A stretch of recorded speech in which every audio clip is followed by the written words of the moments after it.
दो तरह के देखिए समीकरण होते हैं।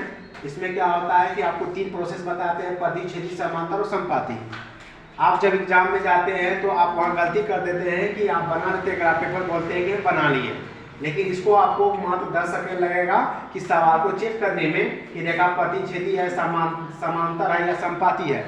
तो इसके लिए आपको सबसे पहले आपको फॉर्मूला चाहिए। तो फॉर्मूला आपको हम बताने के लिए जा रहे हैं कि देखिए पहला समीकरण है a1x + b1 + c1, उसके बाद है a2x + b2y + c2 = 0। ठीक है, तो ये आपका हो जाता है समीकरण 1, ये आपका हो जाता है समीकरण 2। तो सबसे पहले फार्मूला आपको हम बता देते हैं। देखिए जब a1/a2 = b1/b2 नहीं होगा तो रेखा प्रतिच्छेदी होंगे और अद्वितीय रूप से केवल एक हल होंगे। उसके बाद यदि a1/a2 = b1/b2 हो जाए और c1/c2 नहीं हो तो रेखा समांतर हो जाते हैं, अद्वितीय रूप से कोई हल नहीं होंगे। जब a1/a2 = b1/b2 = c1/c2 अगर तीनों बराबर हो जाएगा तो संपाती होंगे और द्वितीय रूप से केवल एक हल होंगे, केवल एक हल होंगे।